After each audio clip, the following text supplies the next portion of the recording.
कहते हैं शराब हर गम पी जाती है, लेकिन मेरे लिए ये जिंदगी का सबसे झूठा फलसफा साबित हुआ। मैं जाम पे जाम खाली करती गई, लेकिन मेरे गम नहीं मिटे और फिर भी मैं खुद को खोने का जश्न मनाती रही।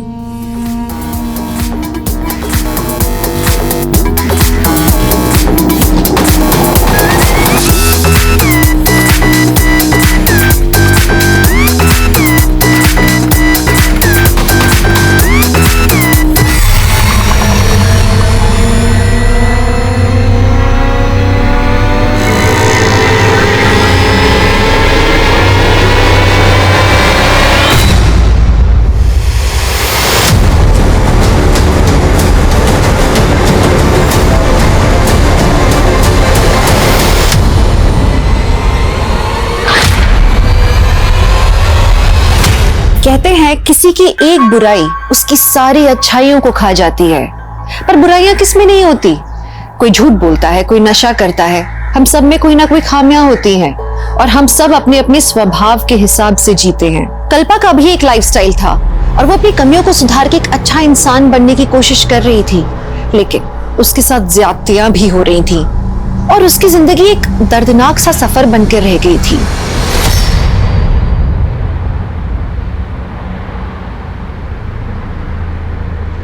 जिंदगी से भागते भागते थक गई थी मैं, समझ ही नहीं पा रही थी आखिर मेरी मंजिल थी क्या।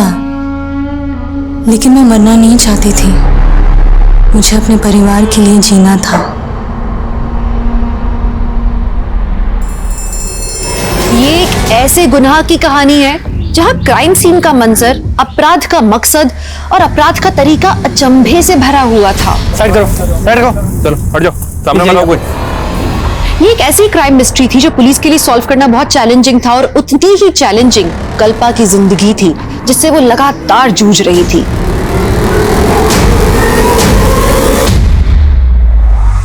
मैम, मैं जानती हूँ नशा करते वक्त इंसान अपनी परवाह करना भूल जाता है, लेकिन मुझे जिंदगी कभी रास ही नहीं आई। तुम यहाँ रहकर 40 दिन का एक सेशन पूरा करो और इसके बाद तुम शराब को कभी हाथ नहीं लगाओगी। लेकिन मैम, मुझ पर काफी कर्जा है, मैं 40 दिनों के लिए जॉब से छुट्टी नहीं ले सकती। क्या आप प्लीज मुझे कोई दवा सजेस्ट नहीं कर सकती? कल्पा, नशा दवा से नहीं, तुम्हारी स्ट्रॉन्ग विल पावर से ही छूटेगा। और क्या बाहर रहकर तुम खुद पर कंट्रोल कर पाओगी? बेबे तू कंट्रोल से बाहर होती जा रही है। वो कुड़ी तेनू मेरे खिलाफ भड़का रही है ना, मैं तेनू ओदे नाल नहीं रहन दवांगा। मैं हुणे ओदा सामान चक के बाहर फेंकता हूं। रुक तेजिंदर, रुक जा। खबरदार जो तूने उसके सामान को हाथ लगाया, वो ना मेरी पीछे है, किराया देती है मैनू। तू ना मेरे गुजारे के लिए मुझे खर्चा नहीं देता। अकेला छोड़ के गया था तू मैनू। अकेला छोड़ के तो तू याशी करेगी? अपनी बेबे को तू याश बोलता है? अरे शर्म नहीं आती तेनू? चल निकल यहाँ से, दफा हो जा। बेबे तू उस लड़की के लिए मेरी इज्जत तार रही है ना, देख लूंगा तुझे। खस मानू खानिया। आंटी, क्या हुआ? ये तेजिंदर भैया इस तरह? अरे नाम मत ले उस कुत्ते का, सारे मूड की ना बैंड बजा के चला गया। चिल्ला चिल्ला के ना मेरा गला सूख गया है। तू जुगाड़ लाई है?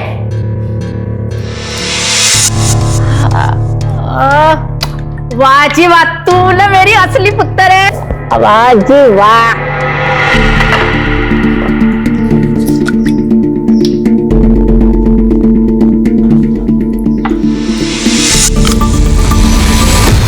कल्पा, नशा दवा से नहीं, तुम्हारी स्ट्रॉन्ग विल पावर से ही छूटेगा।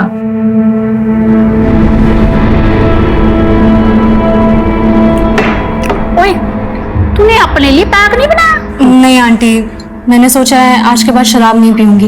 ओह, बुखार तो नहीं हो गया तेनू? नहीं आंटी, मजाक नहीं कर रही।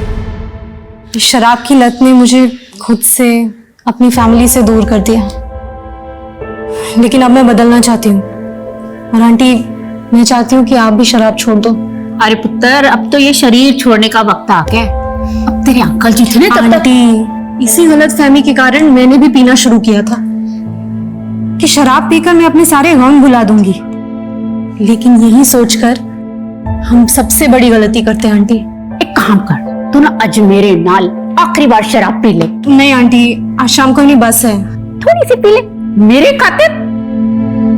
पहले शराब लू बस कर, फिर अपनी बस पकड़ के चले जाना। क्यों?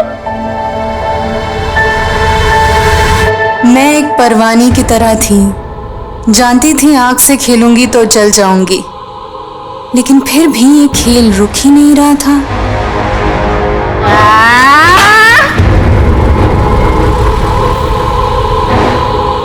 टाइम क्या हुआ बेटा? 8:30 हो रहा है।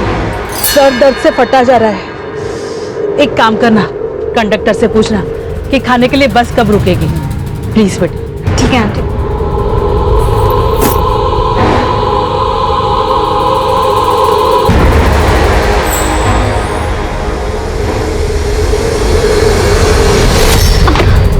I'm so sorry, sorry। नहीं कोई बात नहीं, कोई बात नहीं।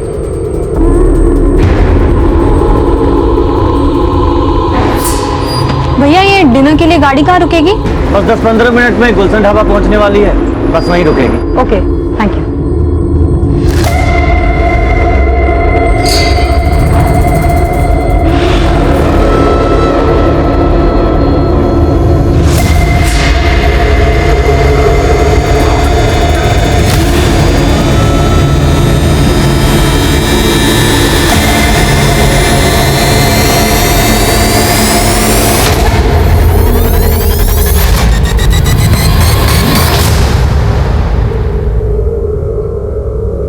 खाना खाएगी तू? मैं अभी बस कॉफी या कुछ पी लूं। मैं दाल रोटी फटाफट खाऊंगी।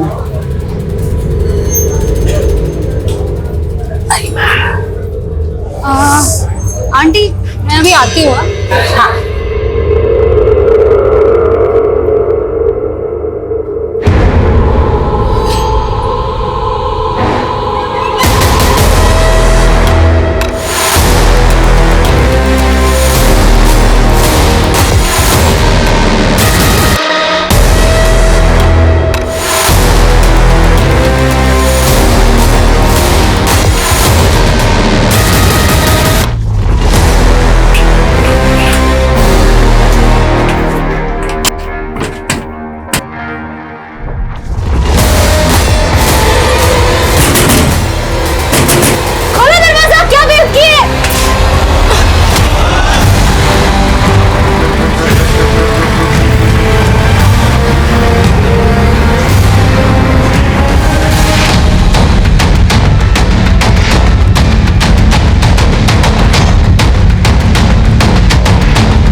साइड करो, साइड करो।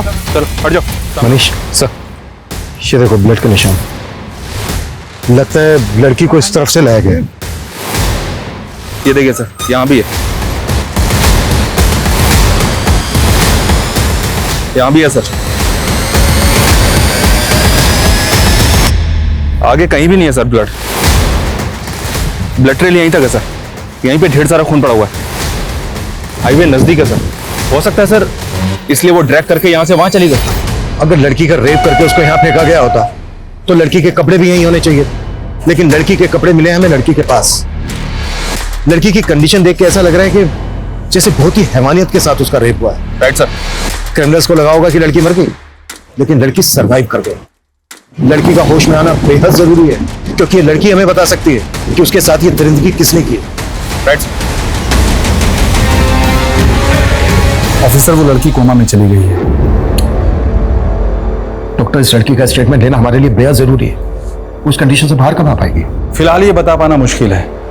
ये मिरेकल ही है कि वो इस कंडीशन में भी जिंदा है। उसकी गर्दन और शोल्डर पे कई फ्रैक्चर्स भी हैं। यहाँ लाई गई थी तो उसके कई जख्म सूखे हुए थे।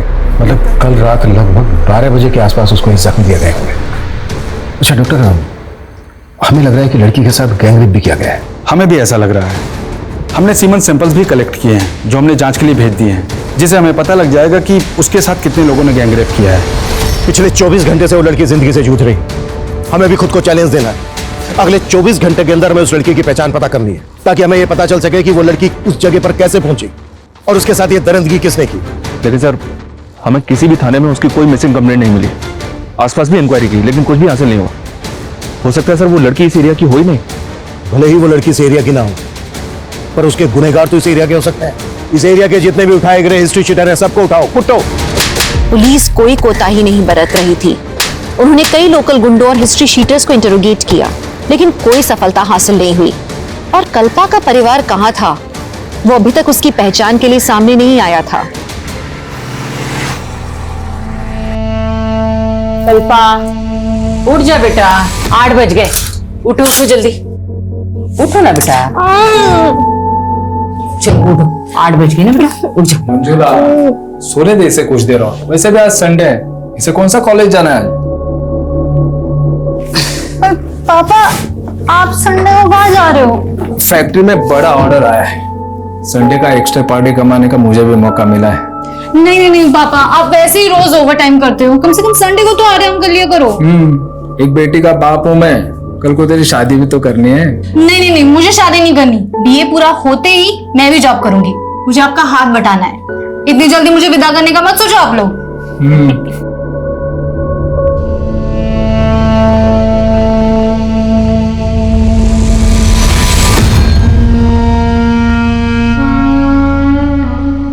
उस लड़की के साथ बहुत ही हैवानियत हुई।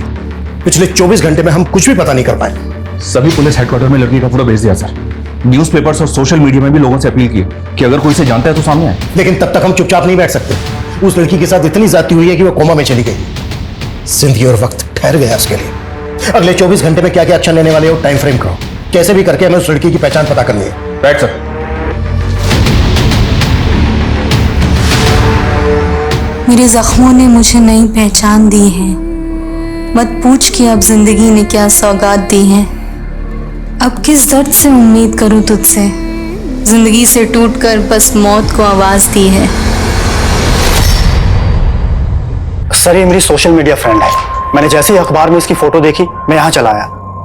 रुखसत? हाँ सर, इसके सोशल मीडिया प्रोफाइल में यही नाम है इसका। कुछ महीने पहले ही मैंने इसे फ्रेंड रिक्वेस्ट भेजी थी और इसने एक्सेप्ट कर ली थी। रहती कहाँ है ये रुखसत? सर, मैं इस लड़की के बारे में कुछ नहीं जानता और ना ही इससे कभी मिला। लेकिन सर, इसके सोशल मीडिया पेज में ऐसे कई फोटोज हैं जिनमें ये दिल्ली के ब्लैक थंडर पब में नजर आ रही है। सर, इन फोटोज को देखकर लगता है कि शायद इसका इस पब में काफी आना जाना था। फिलहाल तुम जा सकते हो, अगर जरूरत पड़ी तो हम तुम्हें दोबारा बुलाएंगे। जी सर। मनीष सर, एक तरफ तो ये लड़का कह रहा है कि उस लड़की से कभी मिला तक नहीं था, और दूसरी तरफ उस लड़की के लिए इसका इतना कंसर्न। देखो इसको, और रुक सकते हैं सोशल मीडिया अकाउंट से लिंक मोबाइल नंबर, उसकी पर्सनल डिटेल पता करवाओ। तब तक दिल्ली के ब्लैक थंडर पब जाते हैं, शायद वहां से उस लड़की के बारे में कुछ पता चल जाए। Right sir.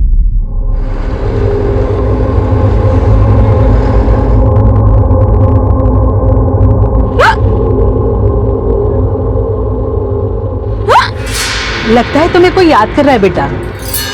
मुझे कोई याद करे ऐसा कम ही होता है आंटी। ऐसा क्यों बोल रही है बेटा? तेरे अपने तुझे क्या याद नहीं करते? एक काम कर, ये टॉफी खा ले, हिचकियां कम हो जाएगी। ले। नहीं, मैं ठीक हूँ आंटी। अरे ये खा ले और भी ठीक हो जाएगी। ले खा। Thank you.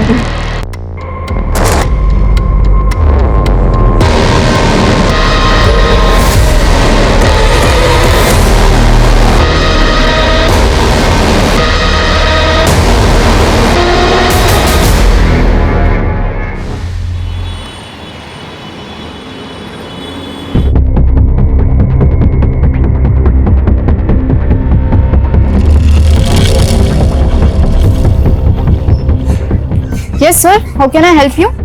Inspector Abhimanyu general, Rajasthan police. इस लड़की का इस पब में काफी आना जाना है। कौन है ये? सर, ये कल्पा है। कल्पा? हाँ सर, हमारे इसी पब में काम करती है। She is a waitress. Kalpa यहाँ दिल्ली में काम करती है, तो फिर वो यहाँ से 90 किलोमीटर दूर भिवाड़ी कैसे पहुंची? सर, ये सब तो मालूम नहीं, लेकिन वो कई दिनों से छुट्टी पर थी।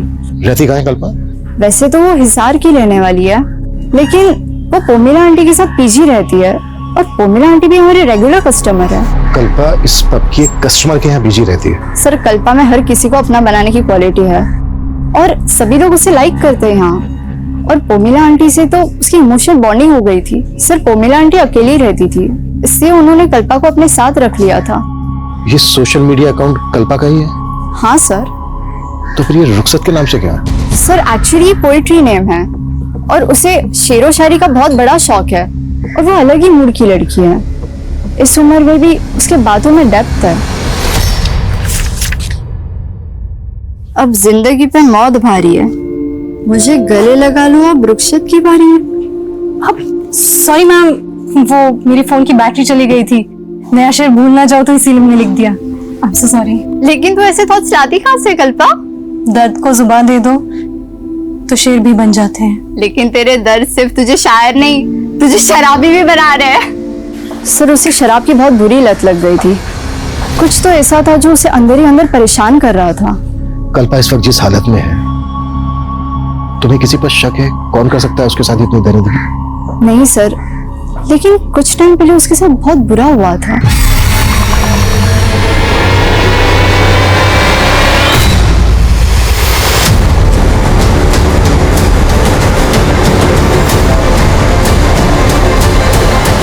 किसने किया था ये सब उसके साथ? सर ये हरकत किसने की थी इसका तो पता नहीं चला, लेकिन मैंने कल्पा को कहा था पुलिस कंप्लेंट करने के लिए, लेकिन शर्म की वजह से उसने की नहीं। और उसे रियलाइज भी हुआ कि ये सब कुछ उसकी ड्रिंकिंग की वजह से हुआ है। उसने मन बना भी लिया था कि वो शराब छोड़ देगी। क्या कल्पा का रेप हो गया? कल्पा इतने दिन से गायब है, आपने जानने की कोशिश नहीं की कि वो कहाँ गायब है? सर वो तो अपने परिवार वालों से मिलने गई थी। कहाँ रहता है कल्पा का परिवार? हिसार में। 4 तारीख को वो अपने भाई से फोन पे बात कर रही थी और उनका प्रोग्राम बन गया। भैया एक तो मुश्किल से आप मेरा फोन उठाते हो और ऊपर से माँ से भी बात नहीं करवा रहे। मैंने पहले ही बोला मैं बाहर हूँ, और वैसे भी माँ तुझसे कोई बात नहीं करना चाहती। ठीक है तो मैं घर जाके माँ से मिलती हूँ। घर आने की कोई जरूरत नहीं है। क्यों जरूरत नहीं है? वो मेरा भी घर है और आप मुझे माँ से मिलने से नहीं रोक सकते। दरअसल उसकी अपने भाई से बनती नहीं थी। क्यों नहीं बनती? ये उनकी पर्सनल बात है और कल्पा ने मुझे कभी कुछ नहीं बताया। वो 5 तारीख को बस से हिसार के लिए निकल गई। कश्मीरी गेट से उसकी 5 बजे बस थी। अगर वो हिसार के लिए निकली थी तो फिर भिवाड़ी कैसे पहुंच गई? ये मैं कैसे कह सकती हूँ? अब हमें कल्पा के परिवार का एड्रेस दीजिए। मेरे पास कोई एड्रेस नहीं है। कल्पा आपके यहाँ पीजी रहती थी, आपने उसका कोई तो आईडी प्रूफ लिया होगा? नहीं सर, हाँ वो मुझे किराया देती थी, लेकिन हमारा रिश्ता तो माँ बेटी जैसा था और उसके साथ इतना सब कुछ हो जाएगा।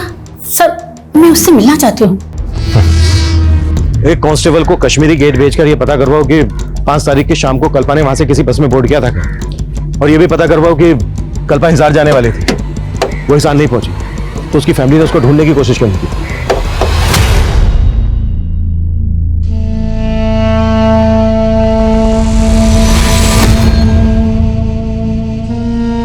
बस बेटा, अब ये खाना हलक से नहीं उतरता। बोझ बन गया हूं मैं तुम सब पर। ऐसा मत बोलो पापा, आपके 2 बच्चे हैं, मैं और सोम भैया, हम दोनों आपके 2 बाजू बनेंगे। ये सब बातों का कोई फायदा नहीं है कल्पा। ये दिन रात जिस फैक्ट्री मालिक के तलवे चाटते रहे, उसने मुआवजे के नाम पे 2 महीने की तनख्वाह पकड़ा दी और फिर ये उसके ऊपर केस भी नहीं कर रहे। बड़े लोग हैं बेटा, ये कोर्ट कचहरी के चक्कर में पड़ेंगे तो हमारा जीना मुश्किल कर देंगे। वो जीना वैसे भी मुश्किल हो गया है हमारा, आपके हाथ भी गए और नौकरी भी। तो फिर आपकी क्या रिस्पॉन्सिबिलिटी है भैया? पापा को कोसने के अलावा आप अपने लिए कोई जॉब क्यों नहीं देखते? तुझे जॉब मिल गई तो मुझे ज्यादा अकड़ मत दिखा, समझी ना? और वैसे भी मैं कोई ऐसी वैसी जॉब नहीं करूंगा जहां इनकी तरह मुझे किसी के तलवे चाटने की जरूरत पड़े। पापा पापा आप बिल्कुल परेशान मत होइए, मैं इतना कमाने लगी हूँ कि सब कुछ संभालूंगी। पापा प्लीज आप, पापा पापा पापा क्या हुआ? पापा क्या हो रहा है उनको?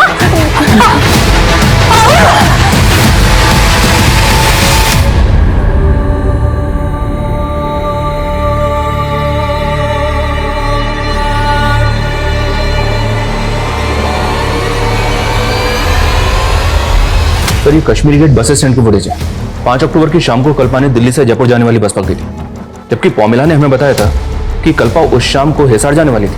पोमिला ने हमें बताया कि कल्पा दिल्ली से हिसार जाने वाली थी, लेकिन कल्पा ने दिल्ली से जयपुर की बस मिली। और दिल्ली से जयपुर रोड पर भिवाड़ी के पास कल्पा हमें जख्मी हालत में मिली। तो क्या कल्पा ने पोमिला से झूठ बोला या फिर पोमिला हमसे कुछ छिपा रही थी? कल्पा की फैमिली के बारे में कुछ पता चला? कल्पा के सोशल मीडिया अकाउंट से जो नंबर लिंक है वो हिसार के एड्रेस पर रजिस्टर्ड है सर। इस बस के कंडक्टर ड्राइवर को बुलवा लिया। जी सर, ये लड़की हमारे बस में उस शाम को चढ़ी थी और शायद जयपुर तक का टिकट लिया था। एक जयपुर देना। जयपुर।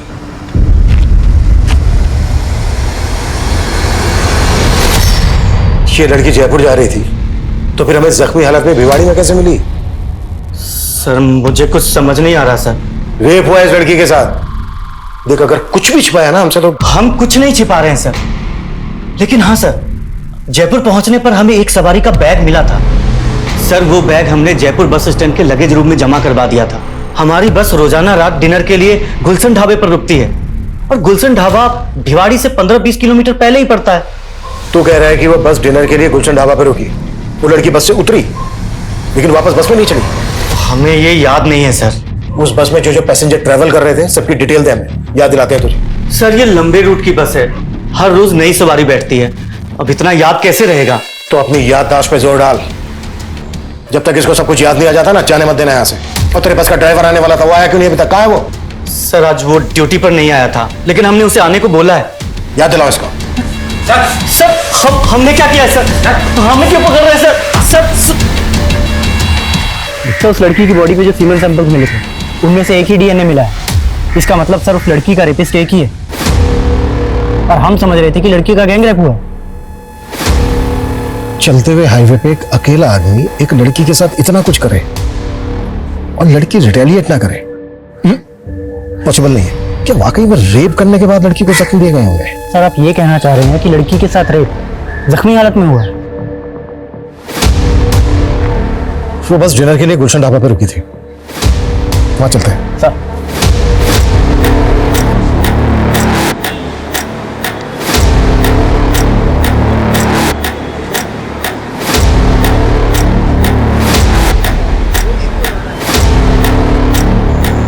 हाँ साहब, ये मैडम को मैंने उस रात यहाँ पे देखा था और इनका चेहरा मुझे अच्छे से याद है साहब, क्योंकि इनको किसी ने बाथरूम में बंद कर दिया था साहब।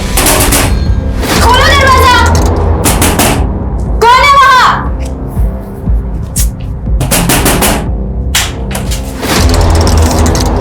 ये क्या बेहुदगी है? किसने बंद किया मुझे अंदर? मुझे नहीं मालूम मैडम। उसके बाद ये मैडम कहाँ गई थी? उसके बाद उन लोगों ने यहाँ पे खाना खाया साहब, और उसके अलावा मैं कुछ नहीं जानता साहब।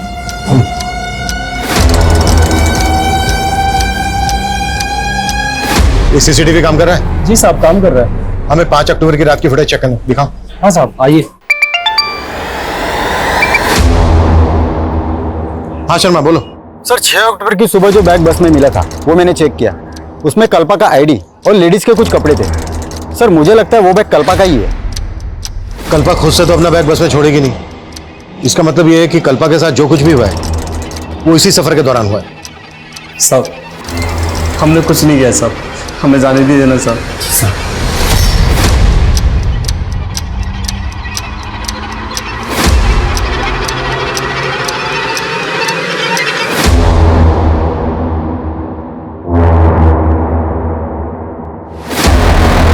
कल्पा बाथरूम की तरफ जाते हुए दिख रही है, लेकिन उसके पीछे कोई नहीं गया। इसका मतलब यह है कि होटल के दूसरी तरफ से आकर किसी ने बाथरूम का दरवाजा बंद किया। होटल के बाकी स्टाफ को खा लो, हो सकता है उनमें से किसी घर का जाओ।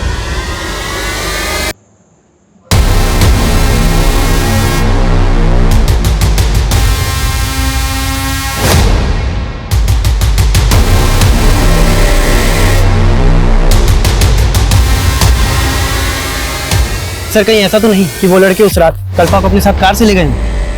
कल्पा अगर अपनी मर्जी से कार में उनके साथ जाती तो अपना बैग बस में क्यों छोड़ती? लेकिन सर कल्पा उस रात बस में चढ़ी, फुटेज से ये बात क्लियर नहीं हो रही है और ना ही गाड़ी का नंबर विजिबल है। पता करो वो दोनों लड़के कौन थे और फुटेज में बस की तरफ से जितने भी पैसेंजर आते हुए दिख रहे हैं सबकी पहचान पता करो। क्राइम सीन यहाँ से लगभग 15 किलोमीटर दूर भिवाड़ी में है। यहाँ से लेकर क्राइम सीन तक जितनी भी छोटी बड़ी दुकानें हैं, ढाबे हैं, सब जगह पूछताछ करो। Okay sir. शायद उस रात किसी ने कुछ देखा हो। जी सर।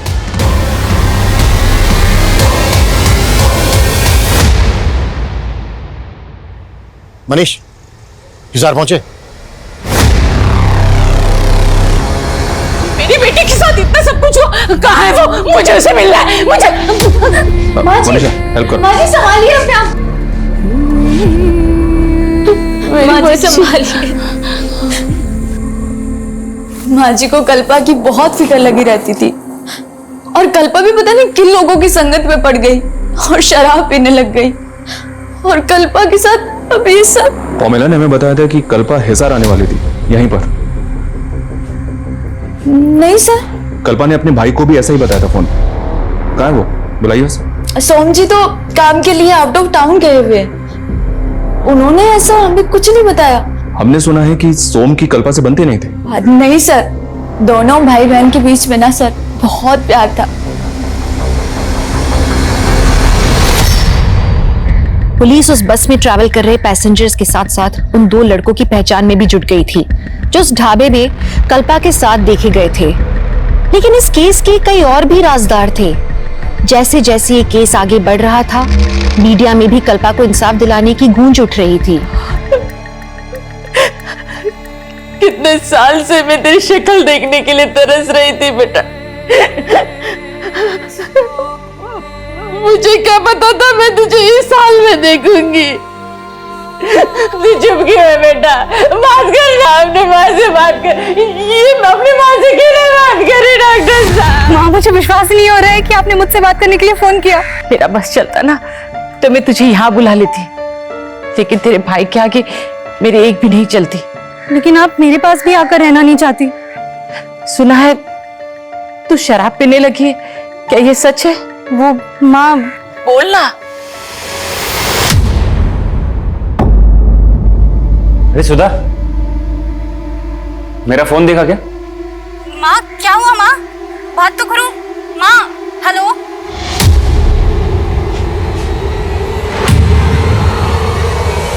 मना किया तूने इस लड़की से बात करने के लिए।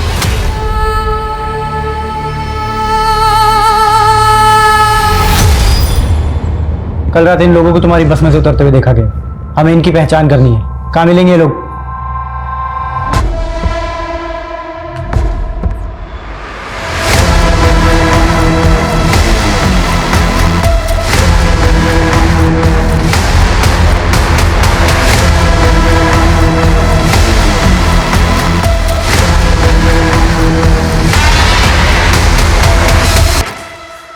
हाँ सर, इन लड़कों को मैं जानती हूँ। ये दोनों हमारे पब के कस्टमर्स हैं। इन दोनों के नाम क्या है, कहाँ रहते हैं, पता है आपको? सर ये तो नहीं मालूम, लेकिन कल्पा की इन लड़कों के साथ दोस्ती हो गई थी और मुझे तो लगता है कि कल्पा के लिए ही आते थे ये लड़के और हजारों रुपए खर्च करके जाते थे। अरे अभी तो हिना शुरू किया है, तुम बैठो ना हमारे साथ, let's have drink together. Sorry Ankit, तुम्हें तो मालूम है ना मैं यहाँ एम्प्लॉई हूँ। अरे तो किसी दूसरे पब में चले? नो थैंक्स, आते हो कुछ दिन। सर कल्पा को लेकर मुझे इन लड़कों की इंटेंशन सही नहीं लगती थी। मुझे तो हैरानी हो रही कि उस रात ये लड़के ढाबे में कैसे पहुंच गए। ये दोनों लड़के यहाँ पे रेगुलर कस्टमर थे, तो ये पेमेंट कैसे करते थे? बाई कैश या कार्ड से? सर ज्यादातर कार्ड पेमेंट होती थी। इनके कार्ड की डिटेल्स मुझे दीजिए। जी सर। सर मैंने कल्पा की कॉल डिटेल्स चेक की। 5 अक्टूबर की रात को 8:30 बजे कल्पा ने इस नंबर पे कॉल किया था सर। 8:30 बजे वो बस गुलशन ढाबा पर रुकी थी। किसका नंबर है सर? ये वसीम नाम है सर इसका। थाने बुलाओ इस वसीम को। सर। हाँ मनीष। सर मैंने उन दोनों लड़कों की बैंक डिटेल्स उनका पता लगा लिया है। राज और अंकित नाम है इन दोनों का। दिल्ली के हरिनगर में ये दोनों एक साथ रहते हैं। मैं अभी हरिनगर में ही हूँ, लेकिन इनके घर पे ताला लगा हुआ है सर। और अंकित का जो मोबाइल नंबर बैंक से लिंक है वो भी बंद आ रहा है। इसका मतलब ये दोनों लड़के इस कांड में इन्वॉल्व हैं, इसीलिए कहा आपने।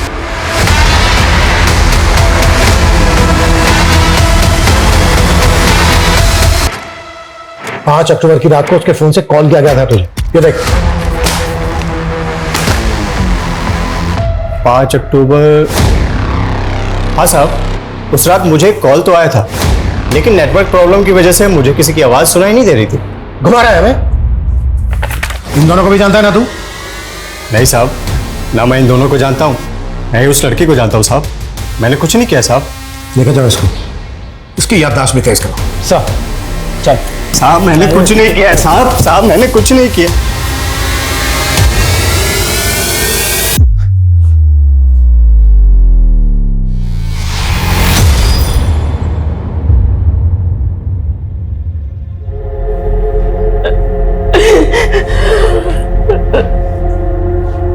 माँ ये क्या हो गया?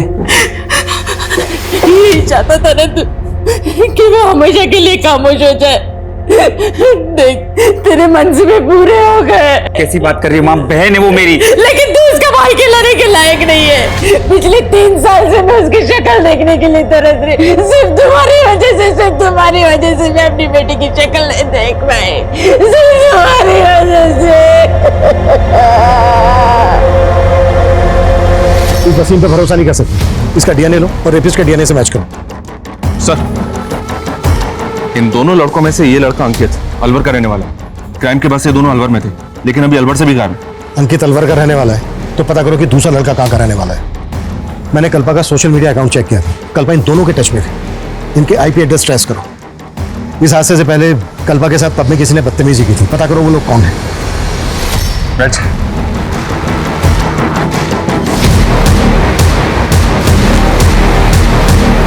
लेकिन पुलिस को ये बात समझ में नहीं आ रही थी कि अगर कल्पा हिसार के लिए निकली तो उसने बस जयपुर की क्यों पकड़ी। एक सवाल ये भी था कि कल्पा और उसके भाई के रिश्ते में खटास क्यों आई। एक सीधी साधी पारिवारिक सी लड़की शराब क्यों पीने लगी।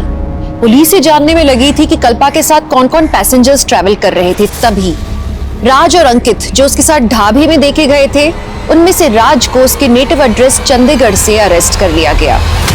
उस रात हम अलवर गए हुए थे और दिल्ली वापस जा रहे थे साहब। इत्तेफाक से कल्पना हमें उस ढाबे पे मिल गई थी साहब। और फिर जबरदस्ती उसे अपनी कार में बिठाया और ले गए। सर हम उसके साथ जबरदस्ती कैसे कर सकते हैं सर? वो हमारी बहुत अच्छी दोस्त थी सर। हाँ सर, वो वहां बस से ही वापस गई थी।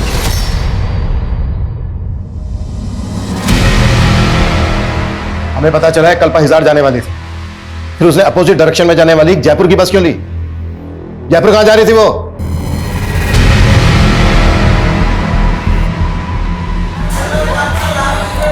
मैंने कभी अपनी ज़िंदगी की कदर की ही नहीं। हमेशा माँ का दिल दुखाया। एक्चुअली उन्हीं से मिलने हिसार जाने वाली थी, लेकिन फिर सोचा अब मैं माँ से तभी मिलूंगी जब पूरी तरह से शराब पीना बंद कर दूंगी। इसीलिए मैं 40 दिनों के लिए जयपुर जा रही हूँ, नवज्योति नशा मुक्ति केंद्र। कल्पा बहुत पॉजिटिव लड़की थी। उससे बात करके हमेशा पॉजिटिव वाइब्स ही आती थी। हम उसके साथ ऐसा करने की सपने में भी नहीं सोच सकते साहब। फिर तुम दोनों गायब क्यों हुए थे? डर गए थे साहब। डर इसलिए गए थे क्योंकि तुम दोनों भी इन्वॉल्व हो इस क्राइम में। रेपिस्ट के सैंपल्स हैं, डीएनए सैंपल्स हैं हमारे पास। तुम दोनों के भी सैंपल्स लेंगे, सब साफ हो जाएगा। डीएनए सैंपल्स लो इनके।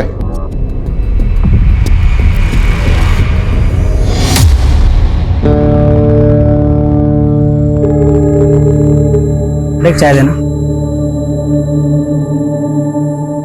ये उस दिन काफी पुलिस दिखाई दे रही थी यहाँ।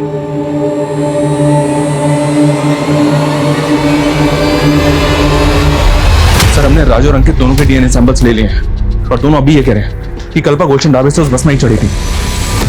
और दूसरी बात ये सर, मैंने जयपुर के नवज्योति नशा मुक्ति केंद्र से पता किया है, ये कल्पा 6 तारीख को 40 दिन के कोर्स के लिए वहां जाने वाली थी। तो कल्पा भिवाड़ी में उस हालत में क्यों मिली? अगर ये दोनों लड़के सही बोल रहे हैं तो क्या बस का कंडक्टर और ड्राइवर झूठ बोल रहे हैं? बस के पैसेंजर्स की पहचान पता चली? जी हाँ सर, 2 आदमियों की पहचान हुई है। ये देखिए, ये बसंत है और ये योगी। इन दोनों को थाने बुलवा लिया। सर मैं कल्पा की सोशल मीडिया अकाउंट चेक कर रहा था। सर कल्पा अपने पुराने पोस्ट में कई फोटोज में इस लड़के के साथ दिखाई दे रही है सर। और सर ये लड़का कल्पा को सोशल मीडिया पे काफ़ी मैसेज किया करता था, लेकिन कल्पा रिप्लाई नहीं करती थी। और सर 5 तारीख को भी ये देखिए सर, इसने कई मैसेज किए। कल्पा मैं तुमसे मिलना चाहता हूँ, प्लीज रिप्लाई करो। अगर तुम मुझसे नहीं मिली तो अच्छा नहीं होगा। साहिल, मैं तुम्हारे लिए अपने परिवार छोड़कर आई हूँ और तुम मुझे अकेला छोड़कर कहीं कहीं दिन गायब रहते हो। कल्पा मेरा काम जानती हो ना तुम। लेकिन साहिल, तुम मुझे अपनी फैमिली से मिलवाने वाले थे ना, तो क्या हुआ उसका? कल्पा मैंने बात की है उनसे, मैं उनको कन्विंस करने की पूरी कोशिश कर रहा हूँ। हाँ बस मुझे थोड़ा वक्त दो। हाँ सर, ये उस बस में थी, ये पीछे वाली सीट पे बैठी हुई थी सर। सर इसके साथ एक लेडी भी थी। दोनों को देख के ऐसा लग रहा था जैसे दोनों एक दूसरे को पहले से पहचानते हो। इनमें से देखकर बताओ कौन थी वो? ये नहीं सर। ये सर ये। तुम्हें ऐसा क्यों लगा? कल्पा इस औरत को जानती होगी? सर पूरी बस खाली पड़ी थी और फिर भी दोनों एक साथ एक ही सीट पे बैठी थी। ये बस गुलशन ढाबे पे रुकी थी। अच्छी तरह से याद करके बताओ, क्या ये औरत वापस उस बस में चढ़ी थी वहां से? सर उतना तो याद नहीं आ रहा सर। हाँ सर, ये लड़की उस ढाबे के बाद बस में चढ़ी थी। शायद गैस वैस का कोई प्रॉब्लम था इसे, तो एक औरत ने इसे कोई तो गोली दी थी। ये टॉफियां खा ले, हिचकियां ठीक हो जाएगी। ले। नहीं आंटी, मैं ठीक हूँ। अरे ये खाएगी तो और भी ठीक हो जाएगी। ले। सर हो सकता है वो नशे वशे की गोली। तो तुम्हें उस औरत पे शक है? नहीं सर, पहले शक नहीं था, लेकिन अब ये सब पता चलने के बाद तो शक हो रहा है सर। और गुलशन ढाबे से थोड़ा दूर जाने के बाद मुझे एक लड़की के चीखने की आवाज सुनाई दी थी, और तब मैंने देखा तो वो बस में वो लड़की नहीं थी, लेकिन हाँ दूसरी सीट पर वो औरत आंखें बंद करके बैठी हुई थी। अगर ऐसा था तो तुमने बस क्यों नहीं रुकवाई? सर उस वक्त मुझे कुछ समझ में नहीं आया, लेकिन ये जरूर है कि मैंने किसी की चीखने की आवाज सुनी थी। हमने कोई भी चीख की आवाज नहीं सुनी थी सर। तो पैसेंजर बस झूठ बोल रहा है? सर हमें नहीं पता कि वो ऐसा क्यों बोल रहा है, लेकिन हमने कोई चीख नहीं सुनी। बसंत और एक दूसरे पैसेंजर का कहना है कि गुलशन ढाबा पे कल्पा वापस बस में चढ़ी थी, लेकिन तू शुरू से कह रहा है कि वो बस से उतरी थी लेकिन बस में चढ़ी नहीं वापस। सर मैंने कहा था कि मुझे याद नहीं है कि वो बस में चढ़ी या नहीं चढ़ी। तेरी याददाश्त को हम अच्छे से ठीक करते हैं। 10 सालों। सर ये लड़का साहिल है। कल्पा इस लड़के से प्यार करती थी, लेकिन हम नहीं चाहते थे वो इस लड़के से शादी करे। भैया समझने की कोशिश करो, मैं साहिल के बिना जिंदा नहीं रह सकती। बस कर। आज अगर तेरे पापा जिंदा होते ना, तो वो भी दूसरे समाज के लड़के के साथ तेरी शादी नहीं होने देते। लेकिन कल्पा अपने मर्जी की मालिक थी। वो इस लड़के के लिए हमें छोड़कर दिल्ली चली गई। फिर उसे बाद में एहसास हुआ कि हम सही थे। इस लड़के ने कल्पा के साथ किया क्या था? सर धोखा दिया था। ये लड़का पहले से ही शादीशुदा था। तुमने समझ के रखा है मुझे? हाँ, मैंने तुम्हारे लिए अपनी फैमिली से बगावत की और तुमने मुझे इतना बड़ा धोखा दिया साहिल। मैं मानता हूं मैं शादीशुदा हूं, लेकिन मैं तुम्हें अपनी दूसरी बीवी बनाकर रख सकता हूं। इसी गम में कल्पा ने शराब पीनी शुरू कर दी थी। माना कि उसने गलती की थी, लेकिन सोहम ने उसे कभी माफ नहीं किया, इसलिए अकेली ही अपना कम झेलती रही वो। सर मैं बस के बाकी पैसेंजर्स के बारे में पता करा था, तो मुझे वसीम के कांटेक्ट में रूही नाम की औरत का नंबर मिला। सर ये है रूही। सर ये वही औरत है जो कल्पा के साथ बस में थी। सर ना मैं झूठ बोल रही हूँ और ना वसीम। उस रात मेरे फोन की बैटरी चली गई थी, तो मैंने उस लड़की के फोन से वसीम को फोन जरूर किया था, लेकिन नेटवर्क प्रॉब्लम था, इसलिए हमारी बात नहीं हो पाई थी। तुमने उस रात उस लड़की को कुछ खिलाया भी था? क्या नशा मिला था उसमें? कैसी बात कर रहे सर, मैं ऐसा कुछ क्यों करूंगी? वो लड़की जख्मी हालत में हमें भिवाड़ी में मिली। भिवाड़ी से थोड़ा दूर डोसा उतरी थी तुम, और वो लड़की पूरे रास्ते तुम्हारे साथ थी। देखो कुछ भी हमसे छिपाना मत। मैं कुछ नहीं छिपा रही सर, मैं उस लड़के के साथ बैठी जरूर थी, लेकिन बाद में मैं आगे की सीट पे चली गई थी।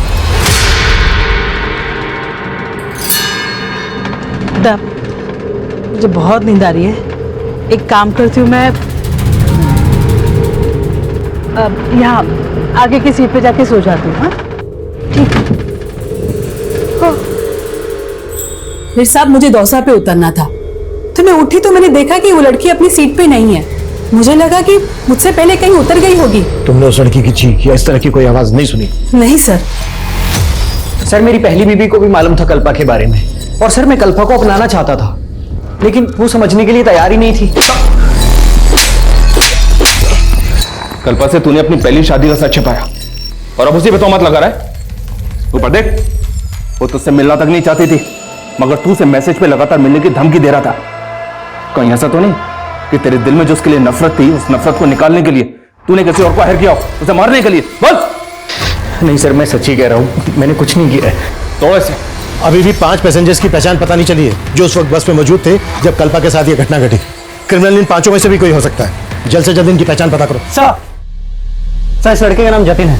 5 तारीख की रात को भिवाड़ी में इसने कुछ विटनेस किया था। क्या विटनेस किया था? सर उस रात मैं वहां से जा रहा था तो मैंने एक आदमी को देखा था, उसके कपड़ों पे बहुत खून लगा हुआ था। पहले मुझे लगा सर उसको चोट लगी होगी, पर फिर मैंने ध्यान से देखा तो उसे चोट नहीं लगी थी सर, बल्कि वो अपने हाथ पैर पे लगा खून साफ कर रहा था। कौन था वो आदमी? सर ये तो नहीं जानता, लेकिन उसका एक पैर खराब था सर। स्केच बनवा सकता?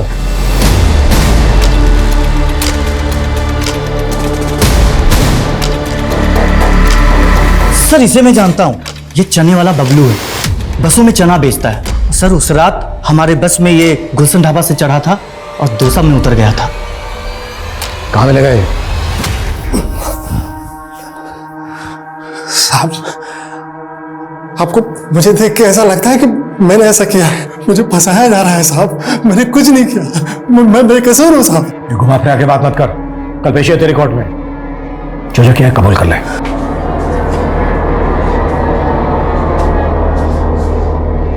नमस्ते साहब।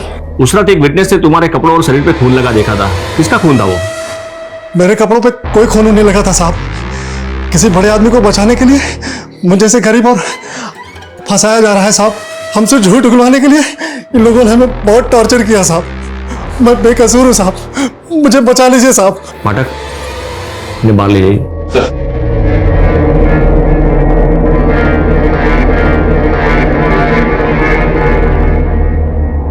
जिंदल, क्या ऐसा घिनौना क्राइम ये कर सकता है? सर हमने पता किया, उस आदमी ढाबे पे ही था और उस बस कंडक्टर का भी ये कहना है कि बस में भी था। वो बस कंडक्टर तो शुरू से ही अपना स्टेटमेंट बदल रहा है।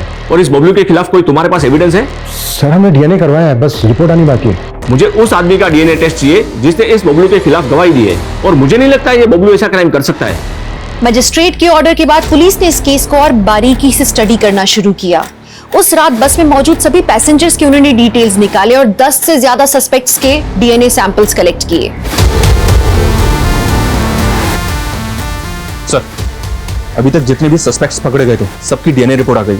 इनमें से एक का डीएनए कल्पा की बॉडी पे मिले डीएनए से मैच करता है और वो ही है सर।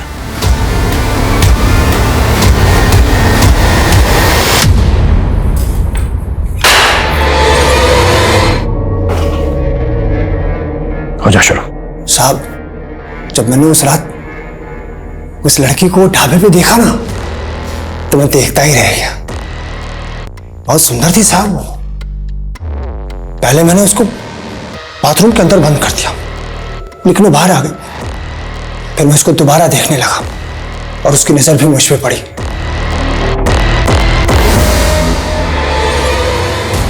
लेकिन मेरी नजर उसी पे टिकी हुई थी।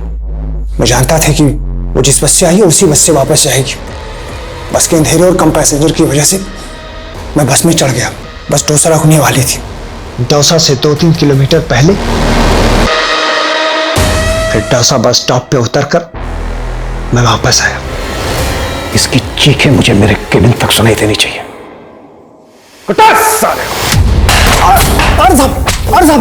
एक जज्बाती इंसान गलत लोगों पर भरोसा कर बैठता है, जैसे कि कल्पा ने कई गलत लोगों पर भरोसा करके कई ठोकरें खाई हैं अपनी जिंदगी में। साहिल के लिए उसके जज्बात सच्चे थे पर उसे धोखा मिला। उसके परिवार के लिए उसके जज्बात सच्चे थे पर उसे सहारा नहीं मिला और वो बेचारी जूझती रही। उसके अंदर यह एहसास हमेशा से था कि उसे तबाही का नहीं उन्नति का रास्ता अपनाना है, लेकिन फिर उसके मासूम जज्बात एक सर फेरे के चपेट में आ गए। सुनो नील, ओ भाऊ, जरा उस सुधीर को समझा बुझा करके शांत करो। उसकी बेटी मरी है भाऊ। अरे हम उसका दुख समझते हैं, पर इसमें गलती किसकी? खत्म करो ये सब। ऐसा करो, लकड़ी खरीद करके जंगल में उस बच्ची का दाह संस्कार करो और कोई पूछे तो कहना कि है जैसे मरी है। और सुनो, तुम खुद मत जाना, आपको को भेजना। ओ भाऊ। नमस्कार, मैं दिव्यांका त्रिपाठी दहिया क्राइम पेट्रोल सतर्क में आपका स्वागत करती हूँ। अभी अभी आपने जो ऑडियो क्लिप सुनी, वो ऑडियो क्लिप किसकी थी? वो कौन लड़की थी जिसकी मौत हुई थी और उसकी मौत का राज क्या था? आखिर वहां हुआ क्या था?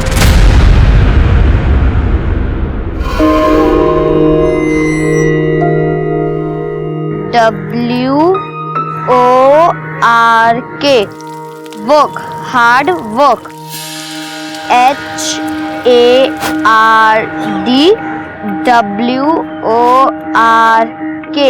Hard work. ये क्या होता है? अरे अम्मा देखो, हार्ड माने कड़ा और वर्क मतलब काम। कड़ा काम, मेहनत वाला काम जो तुम करती हो। तो ये बात अपने पापा को बोल कि हम कितनी मेहनत वाला काम करते हैं, वो हार्ड वाला। अरे अम्मा, अगर हम पापा को कुछ कहने जाते हैं ना तो वो उल्टा हमें काटने आते हैं। बाप है तुम्हारी, ऐसे नहीं बोलते। सॉरी। चल दे छठी मैया प्रात दर्शन दे। अम्मा, तुम्हें छठी मैया का गाना बहुत पसंद है ना? हाँ, बहुत पसंद। जैसे तुमको ये रेडियो सुनना पसंद है ना, हमको हमारा लोकगीत संगीत बहुत पसंद है। अब रोजी रोटी के चक्कर में बिहार छोड़ दी तो क्या, अपने रीति रिवाज भी छोड़ देंगे। सच्चे मन से आदमी जो भी मांगे ना, छठी मैया जरूर देती है। अच्छा अम्मा, तुम छठी मैया से क्या मांगती हो? बताओ ना अम्मा। सूप कितने का? 40 रुपया का भैया। ठीक है, 2 दे दो। ये लीजिए। ठीक।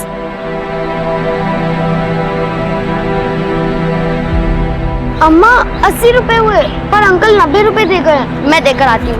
अंकल, अंकल, आप ये 10 रुपए ज्यादा देकर चले गए थे। कोई बात नहीं बेटा, आप रख लो। नहीं अंकल, हम अपने हार्ड वर्क का ही पैसा लेंगे। कोई बात नहीं बेटा।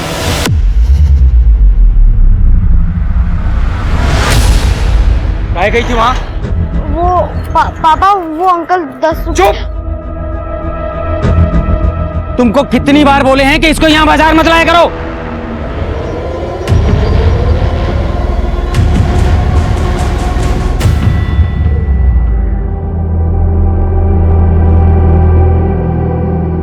अम्मा, पापा हमसे प्यार नहीं करते ना?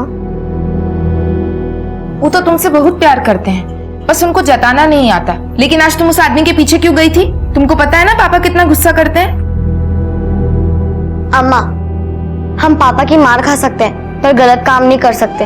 और आपने तो सिखाया था कि ईमानदारी से बढ़कर कुछ नहीं। हमारी बच्ची, तू सो जा।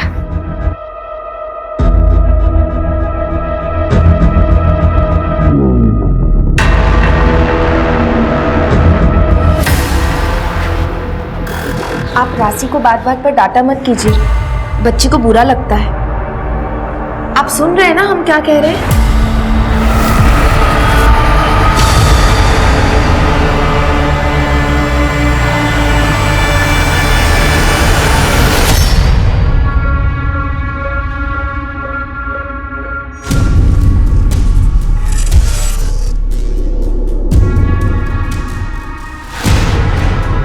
ये क्या कर रहे हैं आप? छोड़िए हमें।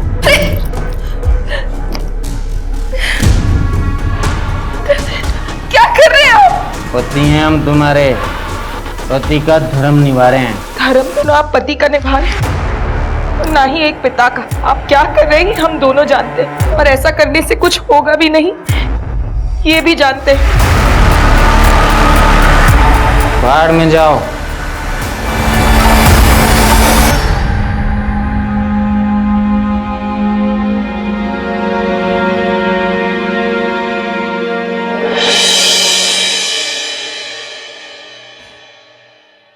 अरे रोज से नाटक है तुझं? हाँ, मेरे को मेरा आज पूरा पैसा चाहिए। भैया हमारी बात तो सुनिए, कुछ वक्त और दे दीजिए भैया। 6 महीना हो गया भैया, काम धंधा एकदम ठप पड़ा है। काम काज ठप पड़ा है तो शाम को दारू पीने के लिए पैसा कहाँ से आता है? एक नंबर का घटिया आदमी है तू। अंकल, आप हमारे पापा से बदतमीजी से बात क्यों कर रहे हैं? तेरे पापा को तो मैं जूता मार के भी बात कर सकता हूँ। चल बाहर निकल ऐसे। चल भैया, चल चल। नहीं भैया, नहीं भैया, बच्ची को माफ कर दीजिए भैया। भैया आप हमें ऐसे निकाल देंगे तो हम कहाँ जाएंगे? बस आप हमें 1 हफ्ते का वक्त और दे दीजिए, हम आपका सारा पैसा वापस कर देंगे। 1 हफ्ता? हाँ, उसके बाद एक भी दिन नहीं। और हाँ, अपनी बेटी को जरा समझा कि ज्यादा ना उड़े, वरना उड़ने वालों के पर कतरना अच्छे से आता है हमें।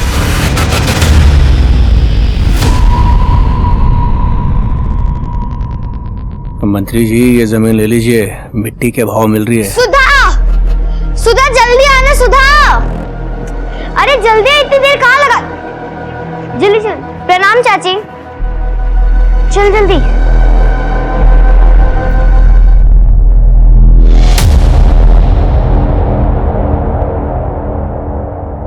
कुमुद, सुधा को समझा, राजा रंग पे शासन करता है, दोस्ती नहीं करता।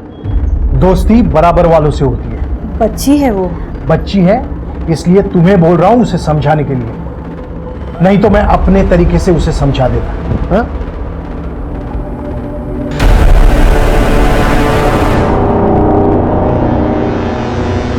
तुम इतना मत सोचो, दे देंगे तुम्हारे पापा पैसे। और अगर नहीं दे पाए तो कहाँ जाएंगे हम? 8 इयर्स हो गए हमें सोलापुर में। अब तो अम्मा भी गांव को याद करने लगी है। तो तुम बिहार छोड़ के यहाँ क्यों आए? पता नहीं, शायद काम के चक्कर में आए होंगे पापा। तो फिर मुंबई जाते या कोई बड़े शहर जाते, यहाँ क्यों? पता नहीं क्यों।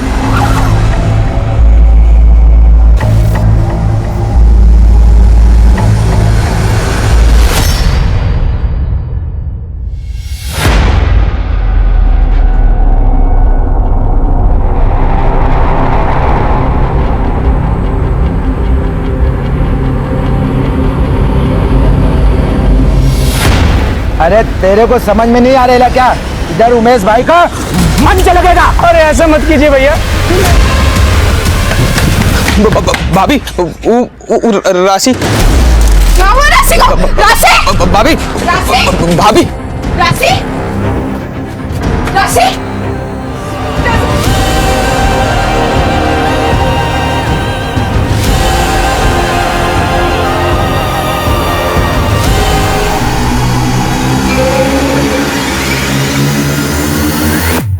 डॉक्टर साहब, क्या हुआ मेरे बच्चे को?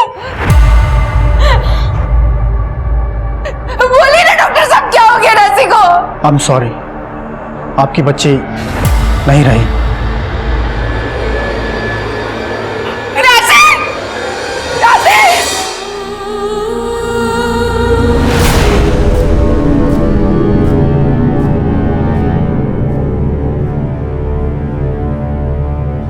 हेलो, ऐसा नहीं हो सकता साहब, आपसे जरूर कोई चूक हुआ है। देखिए हमसे कोई चूक नहीं हुई है। आपकी बच्ची की मौत है जैसे ही हुई है। नहीं साहब, आप तो जाइए ना इनको। अरे ऐसा होता तो मैं भी हमको मिलिए पता इधर, होता। मेरी बात तो मानिए। उल्टी होती, दर्द होता क्या हो रहा है साहब। इधर? देखिए सर, मैंने आपको बुलाया। इनकी बच्ची की मौत हैजे से हुई है, लेकिन ये मेरी बात मानने को तैयार ही नहीं है। कोई जांच पड़ताल की है? ऐसे ही बोल दिया। हाँ सर, रिपोर्ट है ना, आप रिपोर्ट पढ़िए। मिलिए। मैं बोल रहा है ना, मैं बिजी अभी आता हूँ थोड़ी देर में। रिपोर्ट में तो सही लिखा है। एक काम करो, बच्ची की लाश सीने दे दो, क्रियाक्रम कर देंगे। नहीं नहीं साहब, हमारे बच्चे को हैजा नहीं था। रिपोर्ट में तो ये लिखा है मैडम, और जब डॉक्टर कह रहे हैं तो सही बात होगी। अरे बोला ना मैं आ रहा है। आप एक काम करो, बॉडी हैंड ओवर कर दो। जी ठीक है। साहब साहब, अरे बोला ना तेरे को भाई। मेरे बच्चे। राशि का बलात्कार करके उसका खून किया गया था, लेकिन डॉक्टर ने पुलिस से कहा कि उसकी मौत कॉलेरा की वजह से हुई है। तो क्या डॉक्टर से चूक हुई थी, या वो जल्दबाजी में अपना पल्ला झाड़ने की कोशिश कर रहे थे, या फिर इन सब के पीछे कोई और ही बड़ा राज छुपा हुआ था? राशि का अंतिम संस्कार कर दिया गया और मामला पूरी तरह से शांत हो गया, लेकिन सच पर कितने भी पर्दे डाल दो, सच तो सामने आ ही जाता है। सुनो नील, ओ भाऊ, जरा उस सुधीर को समझा बुझा करके शांत करो। उसकी बेटी मरी है भाऊ। अरे हम उसका दुख समझते हैं, पर इसमें गलती किसकी है? खत्म करो ये सब। ऐसा करो, लकड़ी खरीद करके जंगल में उस बच्ची का दाह संस्कार करो, और कोई पूछे तो कहना कि है जैसे मरी है। और सुनो, तुम खुद मत जाना, अप्पू को भेजना। ओ भाऊ, ये ऑडियो क्लिप मीडिया में पूरी तरह से छाई हुई है। हर तरफ ये खबर उछाली जा रही है कि किसी लड़की के साथ कुछ गलत करके मामले को रफा दफा करने की कोशिश की जा रही है। सर, ये ऑडियो क्लिप सस्पिशियस तो है, लेकिन डेफिनेट नहीं। क्लियर नहीं हो रहा है कि ये किस इंटेंशन से बोला गया। इसलिए इस केस की छानबीन के लिए हमने स्पेशल टीम तैयार की, जिसे तुम लीड करो। देखो, कुछ हुआ भी था या वैसे ही न्यूज क्रिएट करने के लिए इस ऑडियो क्लिप की सनसनी फैलाई जा रही है। सर, हमारे पास कोई इन्फॉर्मेशन है इस ऑडियो क्लिप के सोर्स के बारे में? सोर्स का पता चल गया। सोलापुर के कांस्टेबल अनिल शिंदे के मोबाइल से ये ऑडियो क्लिप वायरल हुई। इसमें कांस्टेबल अनिल शिंदे और वहां की पीएसआई उमाकांत पुरोहित की आवाज है। घटना 15 दिन पहले की, 30 अक्टूबर।